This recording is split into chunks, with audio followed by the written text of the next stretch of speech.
Now, didn't even do a countdown. We're just push Oh it my out. gosh. Just You push it out. threw us right in. I did. Threw us. I don't even have right the in. doc up in the right way. I'm still highlighting stuff. Yeah, it's okay. I don't even have the doc open. Charles, you got to get the doc open, and it's got a link to the chat is in the doc too, so you should be able to get to that. Over in Restream. Give that a little refresh. Our stream, man, our bitrate That's a bitrate looks good, guys. I can't believe how good our bitrate looks. It's so good. Man, I love his sexy bitrate. That is absolutely Yeah. right. All right, Adam. Yeah, finally, we made it. I know. Better late than never. And listen, man, the bitrate is great, Adam. Oh, the bitrate is great. And we so have two Adams. We're gonna have to clarify what the Adam we're talking about. We got lowercase a Adam Flora. We got uppercase a Adam Dyson. That'll be helpful. We got the vacuum. We got the vacuum and the plant. There we go. Vacuum in the plant. We got Ross. What's up, man? We got Patrick. And yes, it is Charles. He actually is here. Look at that. You're ruining my intro, Dyson. Who's that third guy? Who's that third guy? I don't think he does not here anymore. Yeah. Trevor, what's here. up? You're new here. You don't know how this goes yet. But you know what? We're going to throw you right in because, my friends, this is episode 34 of the Living Forest podcast. I am one of your hosts, Eric Eilerson, and with me, as always or sometimes, are the doctors themselves, Dr. Corey Helton. Hello. Hello, and welcome to the high bid rate. Just for you, Eric. Oh, I love it. It's so smooth, man. You did this just for me. I did. I feel it. Oh, and with us as well, fresh off a shift, not even enough time to change into a Star Wars shirt, is Dr. Charles Hankel. Hey, buddy. What's up? Don't call me Palpatine, but I'm back. Excellent. So we're going to get into a bunch of cool things this episode, including our top 5 books of 2019. I'm so excited to see your guys' lists. But before we do that, a couple announcements, including an announcement that just got added to our doc. Corey upgraded his internet. Yes. Yeah. Guys, if you are not a patron subscriber that has access to the Aftermath, then you miss the complete and utter meltdown that I had live on the air last week. It was pretty catastrophic. If you become a patron, this is an incentive to give us money. If you become a patron, you can see that right now, this very minute, by going to utini.com/Patreon or patreon.com/Utini. Either one will get you there. I had a total meltdown last week. I could not get anything to work for the Aftermath, and then the next day, I paid a lot of money to have a bunch of people come out and upgrade my internet. So now it should be good and fast. It was So awesome. now you can see Corey throw a tantrum in HD. That is the way it was correct. meant to be seen. We are so happy that you did that. And hey, thank you to you folks on Patreon for helping facilitate that change in the show. Like, that's literally what we use it for. I mean, we're trying to keep this show as high quality as we can, and we thank you all for your support as we do it. So, another big announcement. You may remember last week we said, if we can get to $200 a month by the end of the year, that'd be cool. We'll do a Queen Shadow roundtable, maybe like before Celebration. That's an idea. Next Well, August. my friends. Our patrons answered the call immediately. Ross Orlando upgraded to the Alliance High Command. Timothy Dunlap upgraded to the Jedi High Council. We got Adam, who just came in on the Inquisitor level this week and shot us past our goal of $200 a month. So, guys, the Queen Shadow Roundtable version 3.0 is officially happening. I can't believe we agreed to this. We just got everything working. It's going to catastrophically fail immediately. But yeah, I'm in all seriousness, we were blown away by us reaching that goal so immediately. Again, right off the heels of the announcement of Queen's Peril. So I know a lot of people were planning to do a reread of that book anyway. So we are very thrilled to be offering in 2020 a 2-part roundtable on Queen Shadow. As a heads up, that'll probably be coming your way either probably late January, early February. We'll be sure to put up plenty of notice so you can have time to reread the book yourself beforehand. And we are really stoked to do it. Yeah, we didn't even get time to reread the book, so I guess we No, have to I do haven't touched that. it yet. I know, and I don't think this is crazy. I just realized this. I don't think I've reread a single canon book. Now that I'm thinking about it. No, Hmm. I don't think I have either. I started Lost Stars on a reread, but then I jumped into something else. So, Yeah, this is gonna be super special. So, it is. thank you all again, and I can't wait.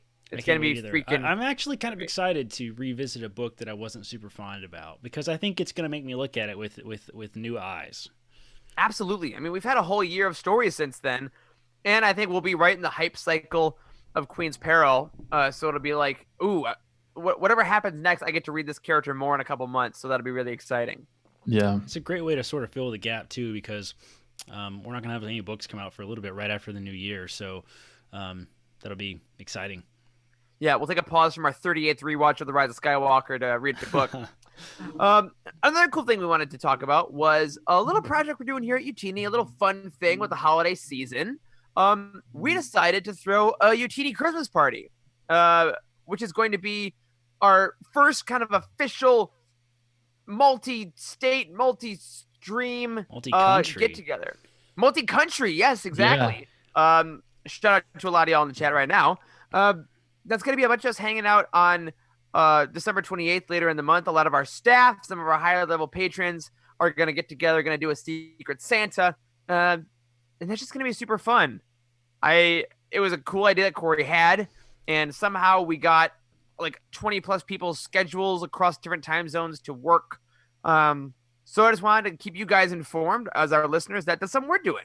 Yeah. And if you have some holiday parties coming up, you get some cool Star Wars stuff, let us know. We'd love to see what gifts you're giving some people. If you're giving books away, if you get some books, tweet at us, email us, let us know. Because it is the season for cheer, guys. It's Life Day.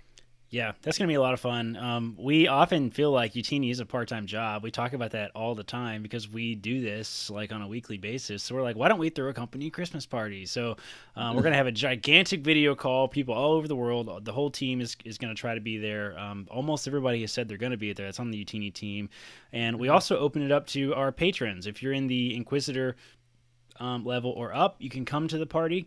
If you're in the High Council, the High Command, Alliance High Commander up, you can participate in the Secret Santa. So kind of last call, I guess, if you're interested in participating in that Secret Santa. Don't really have a whole lot of time to buy presents at this point, but if you want to come to the party and hang out with us, you can. We're also going to all watch. We're going to live stream a Star Wars film together privately. It'll only be us that watches it.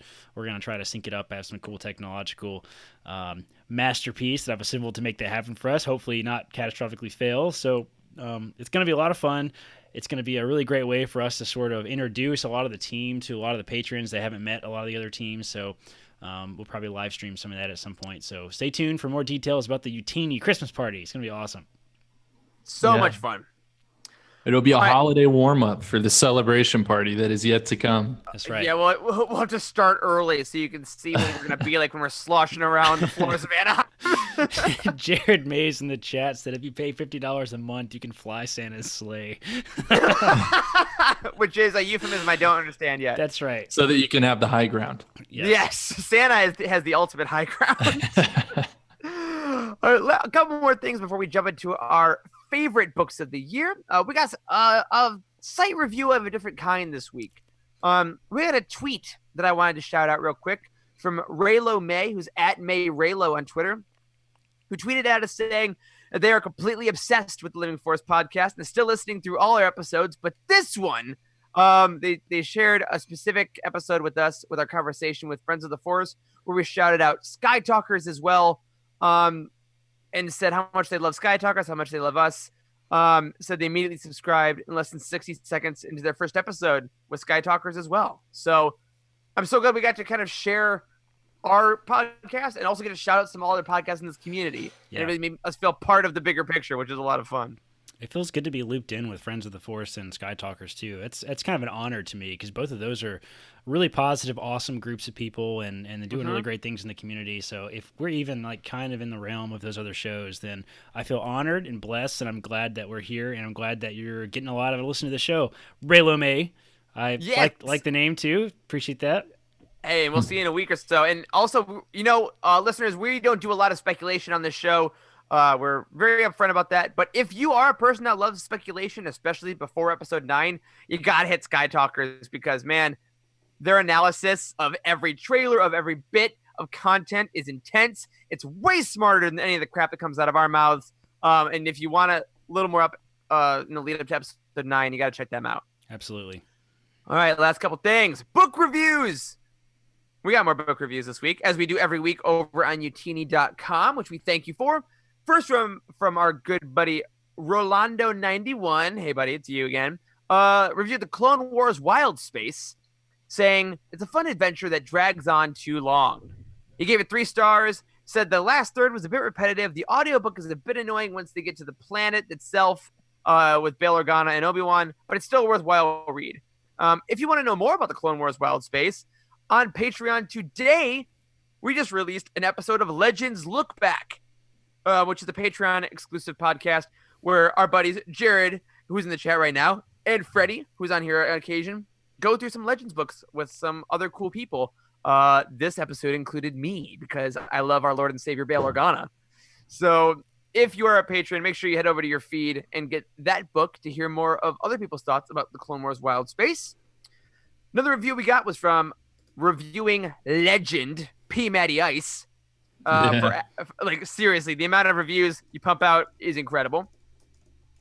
Is Aftermath Life Debt, saying even better than the first. I really love the third act, and it's a perfect payoff for the build. 5 stars. I agree. You know, Corey, you said you haven't reread any canon books lately. I've kind of had a weird yearning to reread the Aftermath series lately. Really? Yeah. Fun fact, Corey's never finished the Aftermath series. Ooh, well, now there's my girlfriend. She's taking Empire's End on her work trip. So I guess I can't reread that one for a bit. But That might be a good...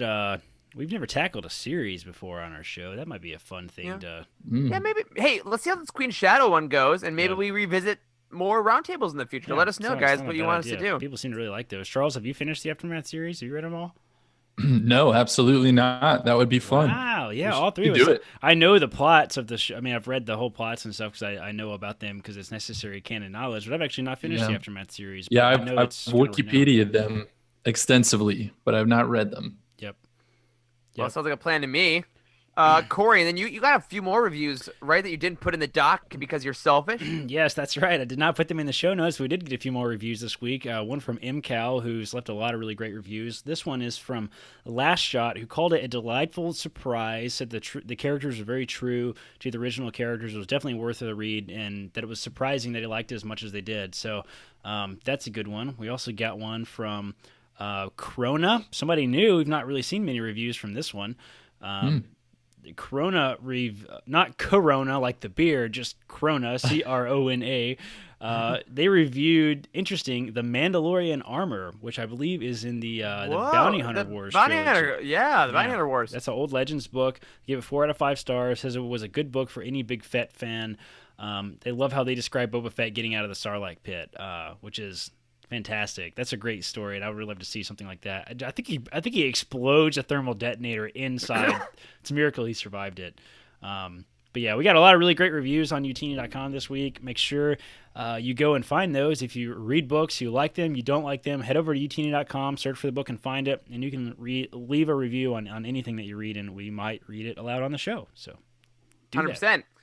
Speaking of reviews, 2 Utini updates I want to mention. Our full review of Force Collector, spoilers and all, is up on the site. I wrote that last week. So if you haven't checked that out yet, be sure to check that. I know Force Collector kind of snuck under the radar a bit with all the craziness of the month. But if you want to kind of get our full, again, spoiler-filled thoughts on it, it's up there for your perusal.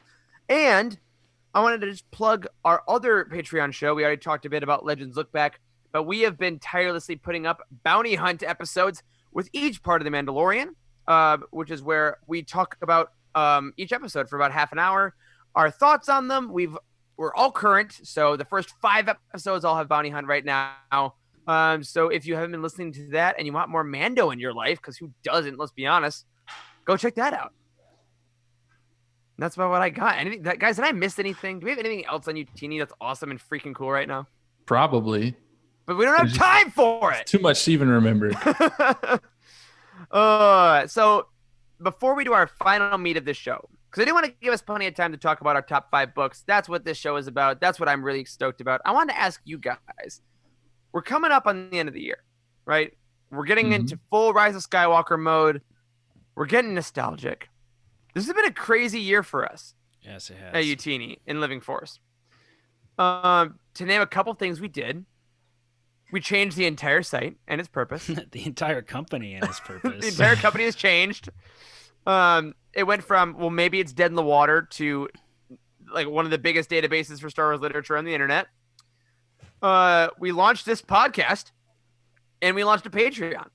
And other podcasts on that. And other podcasts on the Patreon. Yeah, we should talk about this briefly. So we are winding down the year, and we've been talking about this a lot in our Slack channel lately. But it's been a really nuts year for us. I think it was. I decided on Christmas Day of 2018 to discontinue Utini as we knew it.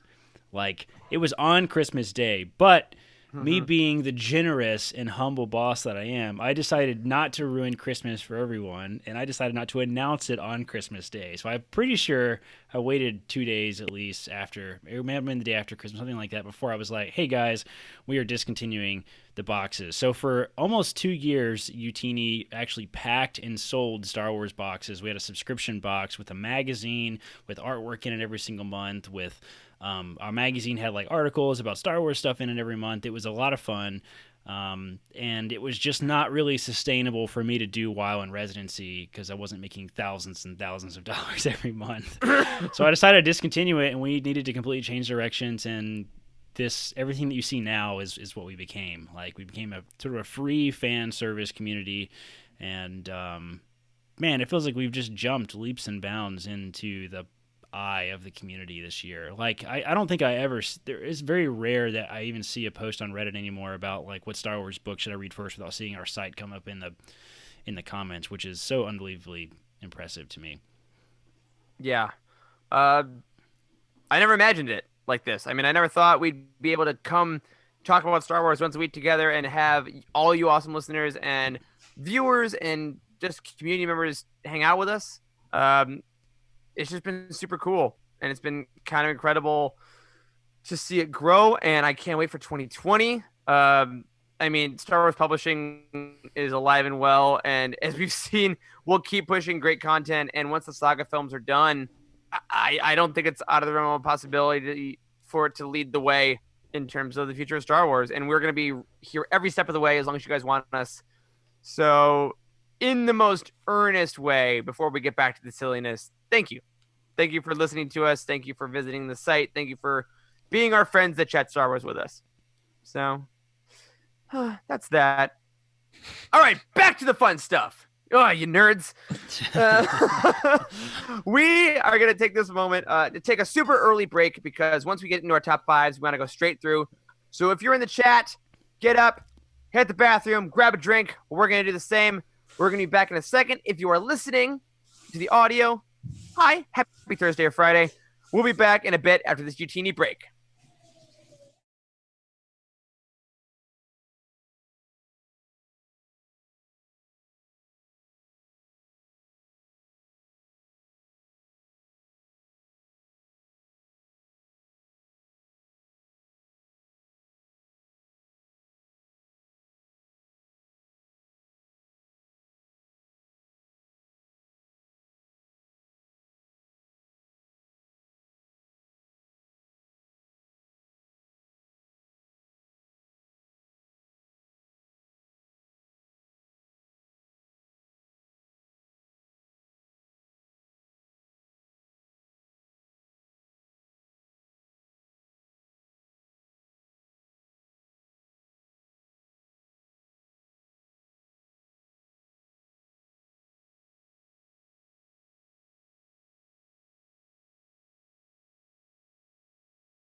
All right, we're back live.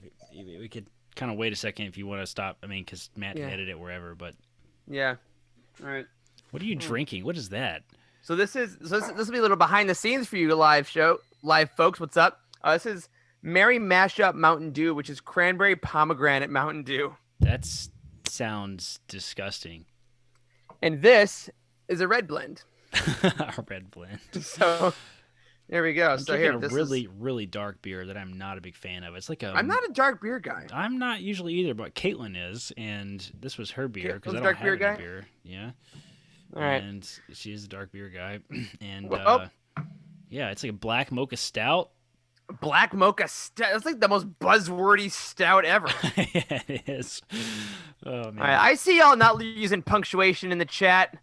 If you're I on don't- Facebook, I there's no don't- punctuation. I don't think they are. I mean, I think Restream is screwing up, and it's like Jared says I'm a monster. what? I might be. Huh? Some rugs. Why? Damn out the sound. It was right. It worked out. You went upstairs and solved all the problems. Oh, okay. All right. What? All right, we ready? Oh yeah, I guess so. Hey guys, let's just go. Hey, no, there's like a weird atmospheric noise that's coming from you, Corey. Is it me? It's probably me. It's probably the microwave. Jesus. I think it's Charles, and it is the microwave. Oh, it is. 'Cause the I can hear microwave. it too. Okay, never mind then. There we go. Well, All right. My mic was muted apparently recently. I don't know when it happened. Oh man. He's a red. Yeah, I'm a red wine guy, Trevor. You know it. All right. All right, we're ready to go back into this thing for the edit. Charles, just mute yourself for a minute. All right, we're ready to go back into this for the edit. Matt, thank you. Yep. All y'all in the stream got to see this little behind the scenes of our eating habits. All right, ready? Yep. Yes. Let's do it. And we are back. Wow, what an ad! Zowie wowie. I'm impressed. Moving on. So That's for not. the rest That is not going to work as the new catchphrase. Zowie wowie. Moving on. It's not catching on. All right, fine. Well, what is catching on, guys, is Star Wars literature, because 2019 was freaking awesome for Star Wars books. I mean, it was a great time to start a podcast about Star Wars books, is all I'm saying. Because we got so many amazing releases. What we're going to do now for the rest of the show is we're going to go around and do our top 5 books. We have not discussed these with each other. Corey put his in the doc, but I scrolled up so I won't get spoiled. I didn't see him either. Great. So what we're going to do, each of us is going to start with like my number 5. If you're on the video stream, we're going to pull the book cover into frame so we can all witness it together. And then we'll chat about why it's our favorite. If someone mentions a book that's on your list but a little higher, you can mention that and we can talk about it a bit. But it'll be really freeform. We're just going to kind of go by what we liked the best. Wait, are we revealing them all at once? No. Our So like number I'll do my number 5, Corey does his number 5, you do your number Okay. 5. Like, so we'll do a little round robin action. All right. Sound good? So we'll do 5s, 4s, 3s, and then at the end we'll do some honorable mentions. All right. So because I'm a benevolent god, Charles, you're eating a bit. Corey, let's start out with what is your number 5 book My number 5 2019? book of 2019 is Thrawn Treason.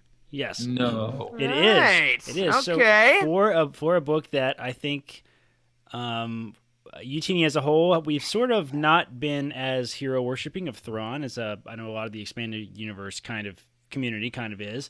But I overall really enjoyed Thrawn Treason. I did. I liked it. I think I enjoyed it more so than Black Spire and Alphabet Squadron, so which I'm sure are going to be in Eric's top 5.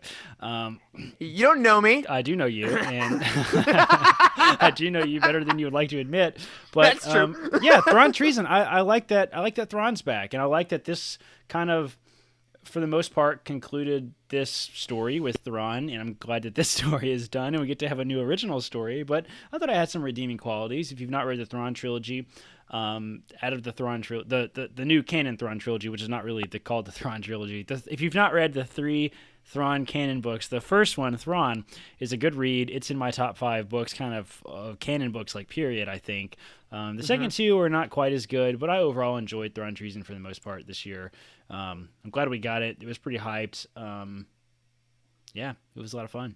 Yeah, and you'll probably need some of that information for the new trilogy that's going to start. Oh, yeah. I would imagine. Probably, yeah. Oh yeah, the Ascendancy. I will probably see Aralani again. I would hope we're gonna see a lot of that. I mean, in our roundtable episodes, we talked a lot about the third sight, second sight just stuff. Yep. And I'm guessing we're gonna see a lot of that. I know we all loved that. How about let's see any chat people? Anyone thinking about Thrawn Treason? Everyone's talking about the round. Yeah, they're all talking about Queen Shadow being in here. It will be destroyed if we bring it up. So we'll find out. But yeah, had a good time with Thrawn Treason. Excellent number 5 pick. Charles, what is your number 5 book of 2019? My number 5 is, pause for dramatic effect, Dooku Jedi Lost. And I'm counting it, even though it was released as an audio drama initially, and I've technically not read the hardcover, even though I have it here.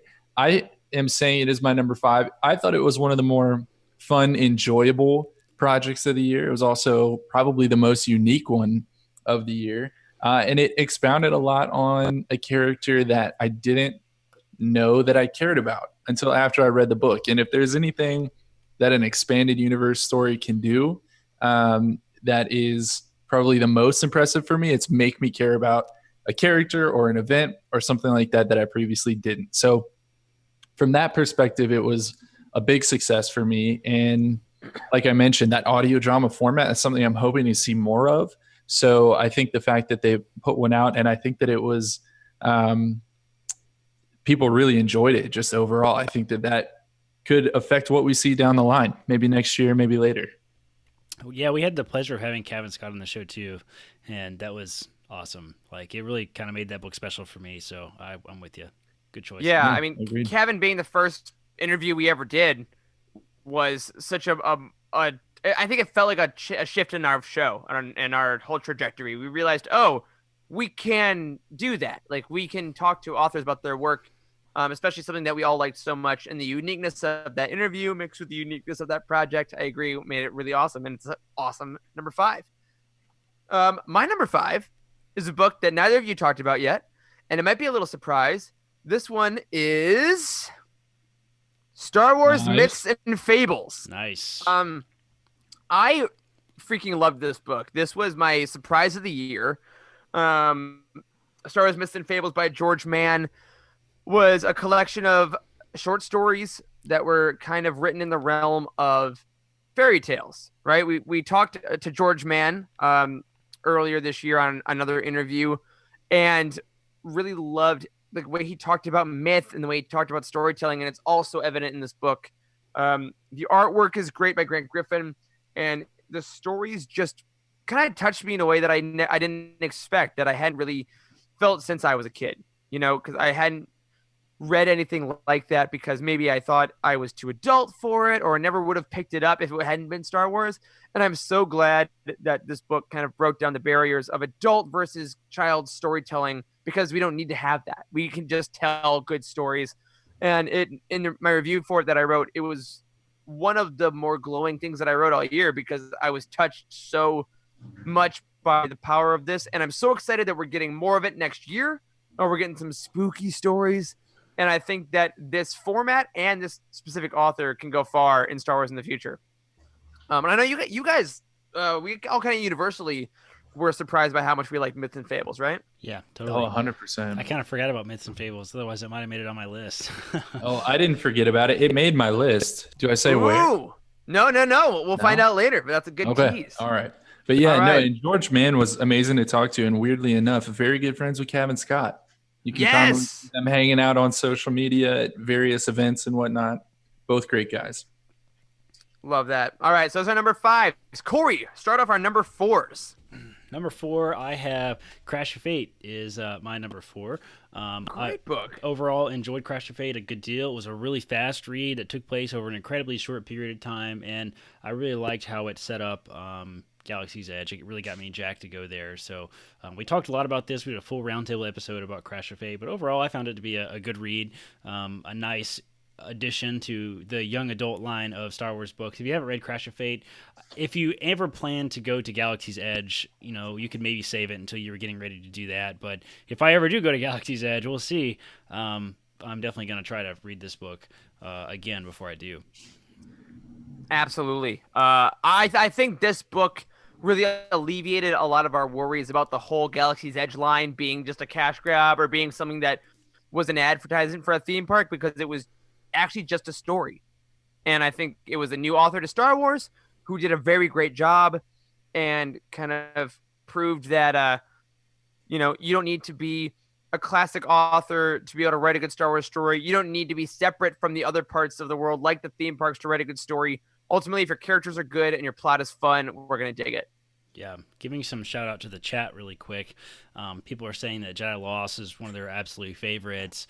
Adam points out that he has only read 4 2019 releases so far, and that's the pitfall of a chronological journey. Yes, Adam, that is the pitfall of the chronological journey, and that's one of the reasons we have a whole section on our website about why you shouldn't read in chronological order. So, but you're doing you. Yeah, you do you, Adam. You do you, and as long as you're giving us money, I don't really give a shit what you do. So, hey, you'll always be my heavy. Less than a month. You've got less than a month to read one more, so you can actually have a top 5. That's right. Trevor also asked if we're only choosing books, or we're going to show the comics some love. Personally, I didn't fall in love with a lot of the comics that came out this year. We'll see how I feel about the new Charles Soule stuff, but yeah, I was similar. I read a decent amount. I read a lot of I like the Age of Republic, Age of Resistance stuff, but I fell off the main story a bit. But I am starting though with all the Hoth stuff in January and the new Vader run. And next week's Rise of Kylo Ren, I am beyond stoked for. Yeah. So that's where our comics love will go. We will probably talk about the Rise of Kylo Ren line of comics sometime in January after that line is finished. So we'll see. 100%. All right, Charles, number 4, please. All right. Well, you didn't have to wait long, because my number 4 is Myths and Fables. Nice. Beautiful. Eric, I think you said really what needed to be said about it, but another project that was really unique from this year, and that surprised me in a lot of ways, like you mentioned. So those 2 factors are going to rocket something towards the top of my list in a year. Love it. Absolutely love it. Can't wait for more. My number 4 is going to be a book that we already talked about as well, but I want to expand on a bit more, and that is The Dooku Jedi Lost. I want to talk about what this book meant to me as a person that is a theater practitioner or a lover of the arts or whatever, right? It was kind of cool that this is the first time I got to see my love of theater and my love of Star Wars really combine in this literal way. Like, a script came out and Star Wars fans got excited, which was something I never would have thought would ever happen. I never thought, unless it's sold on eBay after being found under someone's bed. Precisely, Boyega. But I never thought that people would give that the love and respect that they give a normal book, and they did. I mean, people were begging for this to be a hardcover novel after it came out in audio drama, and I thought it was a really great thing for Del Rey to do, to say, yes, some people either can't access the audio drama or want it in a different format, and they kind of get to create this whole new project for people like that. So it was a great thing in terms of accessibility. Charles, you mentioned earlier, it made a character that I didn't really care for at all. Not a new favorite, but definitely up there, and it made me want this treatment for way more characters in the future. So I desperately do hope that we get the Dooku Jedi Lost treatment for other characters going forward. We get more audio dramas that are fully produced. And last thing I'm going to say about it is that Dooku Jedi Lost was our second ever roundtable. We were kind of finding our feet with it, but it also kind of ushered us in to this show, and it will always have my love for that. So massive love to Dooku Jedi Lost. Totally. All right, Corey, number 3. Number 3 for me is going to be Resistance Reborn. I gave this book a really high review. I think I gave it a 9.5. We had really great things to say about it. We just finished that roundtable recently, and I know some folks in the chat were talking about reading it recently. Who did I see that was just said they were just halfway through it? Somebody just said that in the chat, but man, our chat is really blowing up. I can't even find it. Maybe it was Patrick. Resistance Reborn was really good. There's not a whole lot to rehash about it. I think it's a must-read before you see The Rise of Skywalker. You still got time. You could probably finish this in a week. I think I figured finish it in about 3 sittings. So if you picked it up, it won't let you stop. Like, yeah, it is so that's right. gripping. It's so good. It's so good. If you started it right now, you could definitely finish it before next week's film. Which it is relatively short. It's less than 300 pages. It is. And if Wedge Antilles shows up in the film, you're really going to be kicking yourself for not having read this book. Oh God, I'm not prepared for what will happen to me emotionally if he does. I don't know. It's going to take me like 3 or 4 watches just to process the spectacle of it, because like I really do think it's going to tie into the EU this time more than it ever has. So we'll see. In 9 days and 23 and a half hours, my showing is going to start. I'm pretty impressed. Charles, it doesn't feel that way. I can't believe it. Charles, what's your number 3, dude? My number 3, thanks for warming me up there, Corey, is also Resistance Reborn. Hey! A lot of the same reasons. I thought things that we just talked about on the roundtable that were like massively special about it was the sheer amount of stuff that it pulled in. But for me, that's actually why it's 3 as opposed to 1 and 2, is because it was, I guess, a little bit less original in that it used so much material from other comics and books and video games and whatnot. And I really enjoyed some of the more original stories that came out this year. So that's why I put those 2 books that are coming up soon above it. But Resistance Reborn, hugely important to the canon, hugely important for the Rise of Skywalker. And even though it's my number 3, I would second what Corey said, that you should prioritize this in the next week or so if you have not done so. Yeah, no doubt. Great tease for your top 2, given how good Resistance Reborn is. And rather than adding to what you said, I'm just going to go on my own thing because, gentlemen, my number 3 is also Resistance Reborn. Trifecta. Perfect 3 for 3. All of our number 3s. So I'm just going to continue this train of thought and say Resistance Reborn is a masterpiece of a book.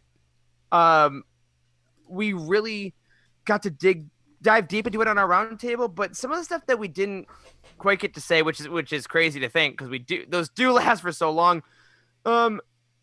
This book is just filled with so much care and love for Star Wars, which is really what I think this year is exemplified. All of these favorite books we're talking about were created by people that so clearly love the characters and clearly love the story. And Resistance Reborn pulled no punches. It dove deeper into material without apologizing for it. Like, it didn't kind of baby you through the Bloodline stuff and the Poe Dameron comic stuff. It's like, you'll figure it out. It's like the first Star Wars movie. We didn't know what the Tantive 4 was or what Alderaan was, but we figured it out. And Resistance Reborn wasn't afraid to kind of do that same kind of thing. I also loved it because this was a year, as I said earlier, of a lot of first-time writers kicking ass and being amazing. Ushering Rebecca Roanhorse into Star Wars is incredible, and I think we're going to look back on this book as her first of many hits.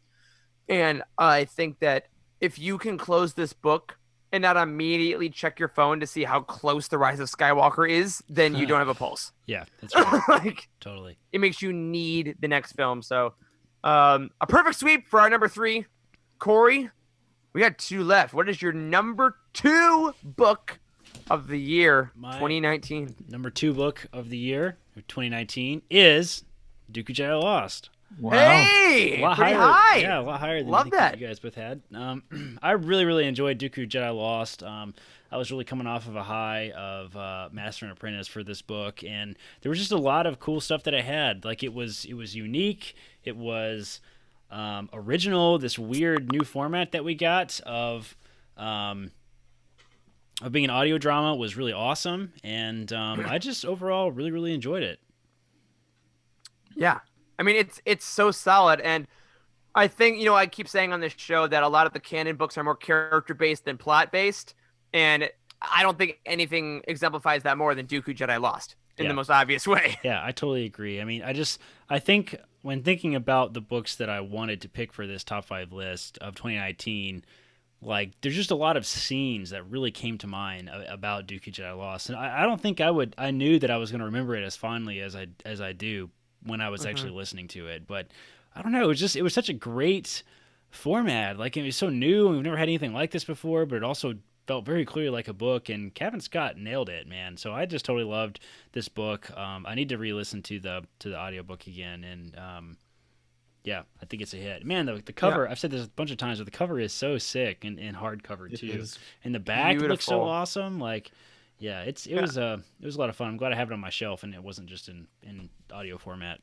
The only downside I'm going to say is that it's kind of destroyed all audiobooks for me in the future because I'm like, why isn't this just a full cast? Yes. Yeah, that's very true. That's very true. I think it might also have a little bit of a special place in my heart for it because I got to listen to about 10 minutes of it at Celebration. There was a booth. Del Rey had a booth set up, and they were like kind of pitching it that they had that this was coming out soon, and they had like a little bit you could listen to. Me and Caitlin both like put the headphones on and listened to the video. It was like pretty close to the beginning of the book where Ventress was like in his house or something and was like talking about how creepy his house was with his big giant desk and things like that. And I was like, man, this is wild. I can't wait for this. So it was good. Broke the mold. It was great. That's right. All right, Charles, you've already done Dooku. So what is your number 2?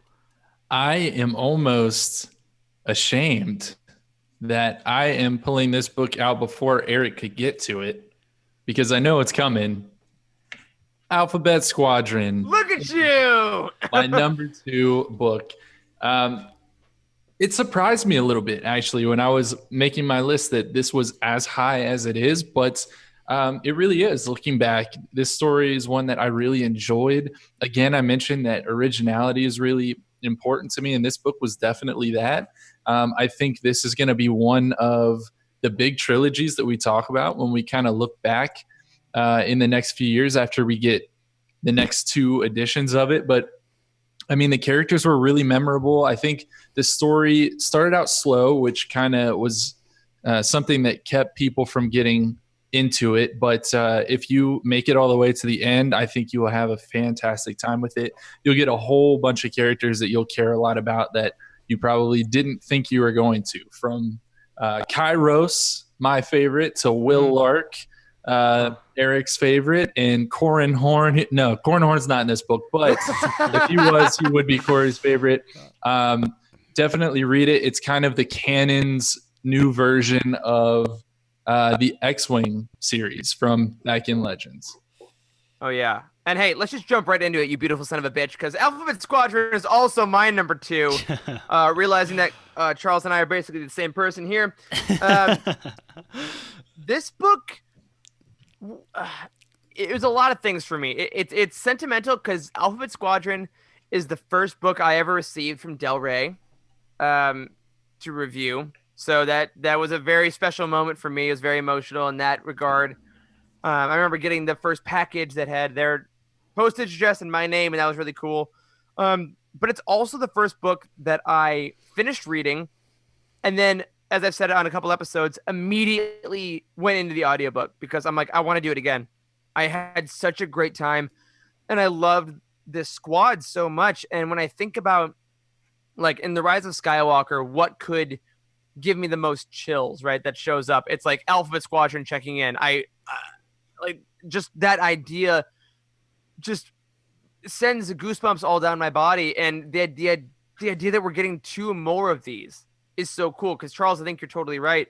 I think this will be one of those trilogies that stands the test of time and is that event that people look forward to, like the 3rd Alphabet Squadron book. What's it going to be? You know, what is going to blow our minds about it? I was looking in the chat here. I know Ross said, like, I swear to God, if anything happens to Hera, and like, right? That's the thing. Could happen, though. Could very well happen. Very plausible for this story. It would explain why she's not in the sequel trilogy stuff. It could be. So, I mean, I can't wait for Shadowfall next year. I'm really, really glad that I gave this book a chance because I wasn't Freed's biggest fan before it. I'm excited Yeah. to go back and re-examine his other works now, purely because of this book, and it is very, very happily at my number 2. Now, gentlemen, question: do we all want to reveal number 1 at the same time? Yeah, I was gonna ask if we could just do it that way because All I right, have so- a feeling it's the same for all of I don't us. know, guys. I don't know if mine is a little different. And I would Nah, like to. yeah. I would like to go. I mean, I think I should. Oh, okay, fine. You Corey, wanna go. go? Okay. Yeah, my number 1 book for 2019 was I, Jedi. Now, this book was really special to me for a number of reasons. I really like the main character, Corran Horn. He seems like a normal guy. He's not at all like a dirty cop that doesn't have any redeeming qualities. And in his artwork, man, look at him on the cover of this book. Like, he just looks like such a nice guy and not at all a boomer that would have voted for Trump. I really appreciated the first person view from this book. It wasn't at all trash like everybody said it was. Yeah, I, Jedi, it was a top-notch reveal for Amazing. 2019. Who the sleeper hit of the year? Michael Stackpole's own re-release of I, Jedi. Oh, that's right. So you guys have heard the story about why I have this cover, don't you? You guys, I think Charles, you and Eric remember this. Yeah. But yeah, so Good old Rick. yeah, Rick on our team, who used to be one of our big writers, helped put together the magazine back when we sold the books. He bought me the copy of Thrawn Alliances, the special like Denver. It's a lot of glare on this camera. I'm sorry. It's like the Denver Comic-Con edition of the book, and he sent it to me and was really cool of him. And it's got this cool Anakin and Thrawn on the cover.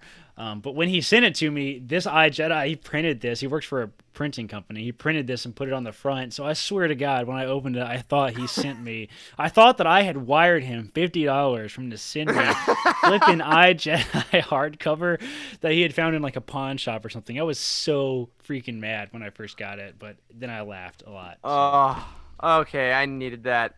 Oh, that's great. And oh yeah, everyone in the chat agrees. Corey, you won the night. Well done. That's right. But if it wasn't I, Jedi, I'm gonna count us down, guys. So we can't all show it at the same time because it only shows one of us on the camera at a time. But we'll all say the title at the same time. Ready? All right. After 3. So 1, 2, 3. Master and Apprentice. Master and Apprentice. Screw you, Corey. It's Master and Apprentice. Master and Apprentice. It's the best book of the year. I mean, It's not even a question. Eric, you also have the Celebration Edition that I'm holding too, which was I feel lame. so I only sick. have What a this one, loser! but this one's beautiful What a too. loser! I really wish the Celebration Edition had all the print, like the font and stuff on the front, because it doesn't. Yeah. So Charles you guys are the losers. You don't even know what book that is. at least need to There's start- no words on your book. It's on the binding. It says Master Yeah. Apprentice there. It's not as but- cool. It's not as cool. I know. Like I got the Celebration Edition while I was in Alabama by finding someone in our Utini Facebook group that was there, and then PayPaling them and getting a friend of mine to meet them to get the cover. Like, it was a whole shebang. That is But dedication. cover purchases aside, Master and Apprentice is it's perfect. I mean, it is the book that I think. I mean, it basically started the year. It was our first real episode we ever did was our roundtable on Master and Apprentice, and we were like, well, this is going to be a cool book discussion show, but we all were just like, yeah, it's great. Which may not have been the best episode. But I think that it had a lot riding on it. It was Claudia Gray, who has basically a perfect track record, but with that came a lot of pressure. I mean, could she live up to Bloodline, Leia, Princess of Alderaan, Lost Stars? It was a book about Qui-Gon and Obi-Wan. People have wanted more Qui-Gon, especially forever. How was that going to go? It was the canon's touching the prequel era for the first time. Like, a lot was riding on this book, and it was a home run. Yeah. Easily. Yeah, the special edition cover for me too is a little sentimental because it's got that great story accompanying it. So me and Caitlin at Celebration, we got there like 2 hours early. We're like, oh, we'll get here 2 hours early and beat the crowd. Yeah, that was fucking wrong. So if you go to, pardon my French, if you go to Celebration and you want to get in the floor early, you have to be there like 6 hours early, not like 2 hours early like we were. And so we You got filthy there. casual. I know, we got there and the line was already backed out the door, and I'm like, all right, this is a lost cause. I was kind of mad. So I'm just like wandering around taking pictures, and they're getting ready to let people in. I'm like, all right, it's going to be an hour before I can get in there and get in line to get the special edition Master and Apprentice. I know I'm not going to get it. And the security guy walks up to me right where I'm standing, not to me, but like right where I'm standing. I'm just sitting here taking pictures of my phone of some of the stuff on the show floor and stuff. And he goes, "All right, everybody go in." Just drops the gate right in front of me. And I'm just like looking around like, okay. And just go in, mad dash for the Master and Apprentice line. I was like the first person in there for like the first 15 minutes of getting in the line. So I obviously got the band to get Master and Apprentice, and then I turned around and got a really great spot to stand to watch the Rise of Skywalker trailer. So it was an awesome day. It's my highlight, I think, moment of me being a scumbag at Celebration. But I just happened to be standing in the right place at the right time, and that's how I got the special edition cover. So, I liked it. I like that I got the cool version that's sentimental to me because it's my first Celebration and stuff. But overall, I absolutely loved the book. Adam pointed out in our Discord last night that if you start watching all the Star Wars films yesterday, you got one a night before The Rise of Skywalker. So I couldn't sleep last night. I have mad insomnia all the time. And I came down and watched a good part of The Phantom Menace last night. And I can't watch The Phantom Menace the same after reading this book, guys. I don't know if you guys have tried. But it's not the same. Qui-Gon is not the same after reading this book. And that is the beauty and the glory of the expanded universe, is to change the way you look at the films. And that's exactly what it did for me.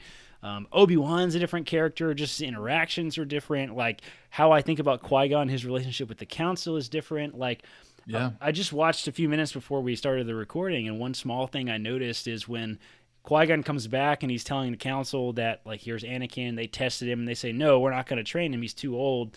And Qui-Gon says, like, tough shit, I'm going to train him anyway. They like kind of interrupt him, or like, well, we don't have time for this right now because the senator is going back to Naboo, the queen's going back to Naboo, and you guys need to accompany her and see if you can get to the bottom of this mystery. And he says, y'all are dismissed, may the force be with you, or whatever. And Obi-Wan and Anakin both bow to the Council. Qui-Gon doesn't bow to the Council after they were like, no, you can't train Anakin. I have never noticed that small detail before, but I'm watching Qui-Gon closer now because I've read this book. Yeah.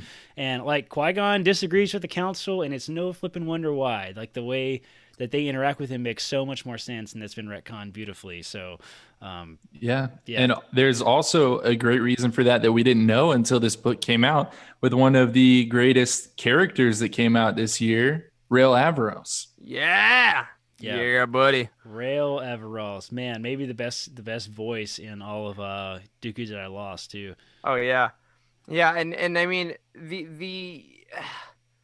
the boundaries that book broke of people being able to talk about that era, people being able to, like you're saying, Corey, view these characters in a different light, and also on its own, just being a flippin' great story. Yeah. I mean, Claudia Gray is the best. She is at the top of the mountain for a reason.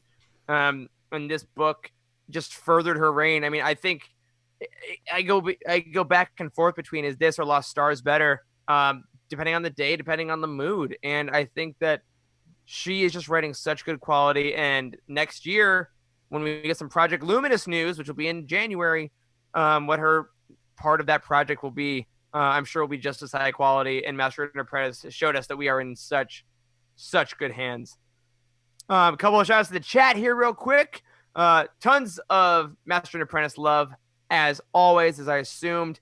Adam mentions that it was his favorite canon novel till he read Thrawn, and then it went down to number 3 after he finished Lost Stars.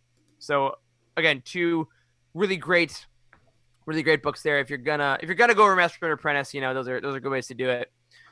So those are our top 5s. Real quick, Corey, can you go down your entire list from number 5 to number 1 for 2019? Yes, my number 5 is Thrawn Treason. Number 4 was Galaxy's Edge: A Crash of Fate. Number 3 was Resistance Reborn. Number 2 is Dooku Jedi Lost, and number 1 was Master and Apprentice. All right, Charles. So my number 5 was Dooku Jedi Lost. Number 4 is Myths and Fables. Number 3 is Resistance Reborn. 2 is Alphabet Squadron, and 1 is Master and Apprentice. All right, and mine literally 1 different from Charles. My number 5 is Myths and Fables. My number 4 was Dooku Jedi Lost. My number 3, Resistance Reborn. My number 2 was Alphabet Squadron. My number 1, Master and Apprentice. I really appreciate that we all have pretty different tastes in this. I don't have Alphabet Squadron on my list at all, and I don't think you guys had Thrawn Treason. Did anybody have Crash of Fate? Or Crash of no. Fate. Yeah, and then you didn't have Myths and Fables. It was crazy. Both of those. Yeah, both of those were my honorable mentions, Corey. But you Yeah. surprised me actually that you had those in your top 5, because even on our roundtables, I didn't realize how much you enjoyed those.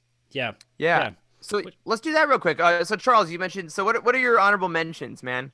That didn't quite make it into your list, including you said Crash of Fate, Thrawn. Yeah, those were my 2 that I wrote down. And then the other one that jumps to mind that I'm actually a little bit surprised wasn't in any of our lists, and I'm kind of questioning our taste a little bit, is Black Spire. Mm-hmm. No one had Totally. Black Spire in their list. And honestly, it was really good. It was another book that, similar to Crash of Fate, kind of hashed out Batu and, some things that you'll see in Galaxy's Edge. And I know that we had, a lot of fun talking about what that book did in particular in terms of talking about the psychological burdens that a lot of the characters would honestly have that were explored in that book that we don't typically see in other media. So that's definitely deserves a shout out. It's in the honorable mentions for sure. Yeah, I think Black Spire definitely belongs in the honorable mentions for me too. It's just, I think Black Spire was unfortunately a bit of a sandwich. Like, the best part of that book was in the very middle. Like, both the beginning and the end were not very hard hitting for me. It took a lot to get into. We joked a lot about how much they use the word spy in the book, especially in the intro. And then the ending just felt a little sudden and such. So I think if it felt like there was a lot of outside influence on Dawson on writing that book. So yeah, I could see it, but it definitely didn't make it into my top 5. I did enjoy the book a great deal, though. And Myths and Fables definitely make it into my honorable mention as well. I'm kind of surprised none of you guys said Black Spire, though, now that you bring it up. Yeah, I mean, I'm going to just finish out that trio, too, by saying Black Spire was my honorable mention. And I think it's less of a comment on Black Spire and more of a comment on how good the other 5 were. Yeah, that's a very good point, too. Yeah, it's one of those years that was just so good that you can't – if we were doing a top 10 or top 7, easy, Black Spire would have been in there. I also want to shout out an unorthodox pick, which was the Starfighter Owner's Manual that I reviewed on the site. Nice. Was so cool. I think it was such a cool technical thing to read through, and something I would have never thought was like a Star Wars book, but expanded my kind of view on it so much. And then, in all seriousness, with no irony at all, I do want to mention Queen's Shadow as well. I'm surprised that didn't make it into your top 5, honestly, Eric. It almost did. I really, really dug that book. Sabe alone. For Sabe, God, I would die for Sabe.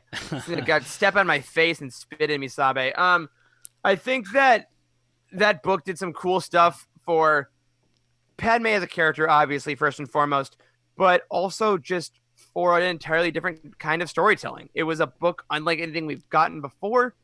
I think Queen's Peril will continue that, and I'm looking forward to re-examining it in our future roundtable, and it's going to be great. All right, so folks, that is our episode on our top 5 books of the year. Before we get out of here, we want to briefly mention our upcoming weeks because, as we said, y'all, it's Rise of Skywalker time. I can't believe it. Holy smokes. It doesn't feel like it. It's only just now starting to set in. Yeah, like as you're listening to this podcast, if you're listening on Thursday, a week from tonight, the movie is out. If you're listening on Friday, and a week from tonight, you'll have seen it, I'm assuming. And we'll know so many things, and we can't wait. So in honor of that, next week's episode, we're going to bend our rules a little bit. We're going to speculate just a bit, just a smidge. We're going to talk about what we think might be coming in the movie. We'll go over kind of what we think you need to know going into the film. If you don't have time to essentially rewatch the entire trilogy or anything like that, we'll recap for you kind of the main points of what's going on, any fun EU stuff, and maybe our own personal wish lists of what we would like to see in The Rise of Skywalker. Again, if none of it happens, we'll be fine. That's right. I imagine we'll probably talk a little bit about like a lot of the expanded universe content, which we've already talked about it all extensively on the show, but we might talk a little bit more about sort of the stuff that you might want to dive into if you're still riding the wave of how high you are from the movie, and like it might be a good time to tackle Resistance Reborn. It'll be fun to revisit those types of things after we've seen it, but I think next week we're going to briefly talk about some of the stuff surrounding the film also. 100%. It's not real. It's not going to be real until we see it, but next time you listen to us, everyone, it'll be that time of the month, of the year, of our That's lives. right. And So, I know one last thing I do want to hit on. I know that if you're listening, you've heard us harp on this 1,000 times before, but going to see a Star Wars film, the name of the game is managing expectations. People are already talking about it in our chat. Like, just choose to go into it, have a good time, choose to go into it and commit to enjoying it no matter what happens. Don't be disappointed if you don't get what you want. Just commit to having a good time with it, regardless what happens on the screen, and I can assure you, you'll be happier because of it. I know there's been a lot of really crazy leaks online that a lot of people are not super happy with. If that's the whole story, then so be it. But we're all Star Wars fans here. We're all positive here, and we're all like committed to making this an enjoyable experience for everyone. So just try to keep that in mind as you go into the theater. I know that I constantly think about that, and it's all about managing expectations. no question. And on that note of positivity and love, that is going to do it, my friends, for this week's episode of The Living Force. If you are new to our show, please don't forget to subscribe wherever you get your podcasts and tune in every single week to hear us at UTini talk about the Star Wars Expanded Universe. Please go ahead, leave us a review on iTunes to help people find us, and head over to utini.com for reviews, articles, and comprehensive book profiles on every single story in the Star Wars galaxy. Speaking of which, you're going to want to keep your eyes peeled for Queen's Peril and Thrawn Ascendancy Chaos Rising coming next year, as well as a host of comics and reference books you can find over at utini.com at our release schedule. If you're looking to buy some of these books, you want to help support the show, look up your book on Utini, click the Amazon link on the profile, and we'll get a few cents to help keep our lights on. If you'd like to help us out more directly, you can find us on patreon.com/Utini or on TeePublic, where our first wave of t-shirt designs are now live. We've seen some pictures of those in our Discord. Keep them coming. We'd love them. Join us on Patreon for exclusive content every month. For just $2, you can join our Jedi Initiate level, where you get early access to episodes of this show. And for $5 a month, you'll become a Guardian of the Wills, where you'll receive the extra shows every month, including Legends Look Back and Bounty Hunt. If you're an Inquisitor tier or up, head over to Patreon right now and join us for Aftermath, our exclusive after-show hangout. A special thank you to Adam Dyson, Timothy Dunlap, and Patrick Ortiz, who are on our Jedi High Council, for their amazing support. If you want your thoughts on this show, email us at livingforcepod@utini.com, tweet at us at livingforcepod, or join our Utini Discord community by going to utini.com/discord. You can find us individually on Twitter at Eric Eilerson. Corey is at DocStarWarsMD. Charles is at C. Henkel. A special thank you to Matt Davenport, our amazing editor, Freddie, our producer, and Wes, our community manager, and our man in the chair. Thank you to Corey and Charles for podcasting with me. And as always, may the Force be with you.